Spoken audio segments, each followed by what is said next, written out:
జిల్లాలో రాజకీయం అంతా ఇప్పుడు సీదిరి అప్పలరాజు చుట్టూనే నడుస్తోంది. ఒకప్పుడు మంత్రిగా ఉన్న ఆయన ఇప్పుడు పోలీస్ స్టేషన్ల చుట్టూ తిరగాల్సి వస్తోంది. ఇందుకే ఆయనే కోరి కోరి వివాదాలు కొని తెచ్చుకుంటున్నారా, లేక కేసులే ఆయన్ను వెంటాడుతున్నాయా? ఈ ఫోటోలో ఉన్న వ్యక్తి పేరు ఢిల్లీరావు. ఆయన పౌర హక్కుల నేత. కొన్ని రోజుల క్రితం ప్రాణాలు కోల్పోయారు. ఆయన మృతిపై మాజీ మంత్రి సీదిరి అప్పలరాజు అనేక అనుమానాలు వ్యక్తం చేస్తున్నారు. ఈ కేసు విచారణలో పోలీసులు జాప్యం చేస్తున్నారంటూ పోలీస్ స్టేషన్ ముందు బైఠాయించి నిరసన తెలిపారాయన.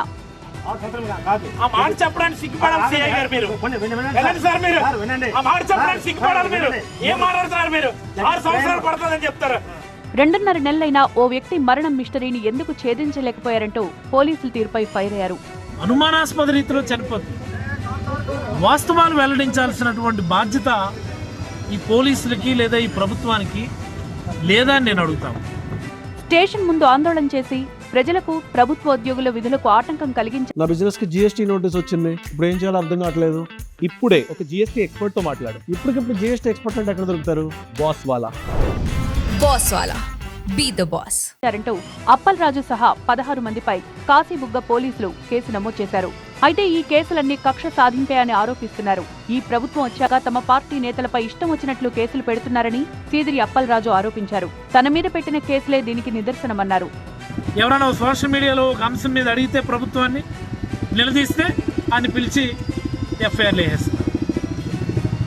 ఎవరైనా ఏదో ఒక సందర్భంలో నిరసన వ్యక్తం చేస్తే వాళ్ళ మీద ఎఫ్ఐఆర్లు వేసేస్తాం.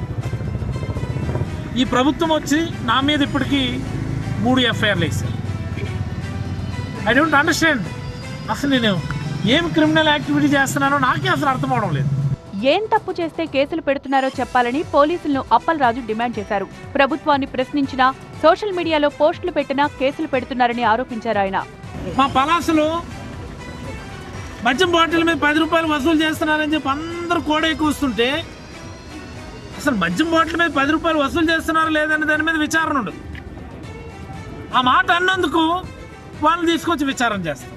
అటు పోలీసులు ఇటు ప్రభుత్వ తీరును సీదిరి అప్పలరాజు తప్పుపడుతున్నారు. తప్పు చేసిన వాళ్లను వదిలేసి బాధితులపైనే కేసులు పెడుతున్నారనేది ఆయన వాదన.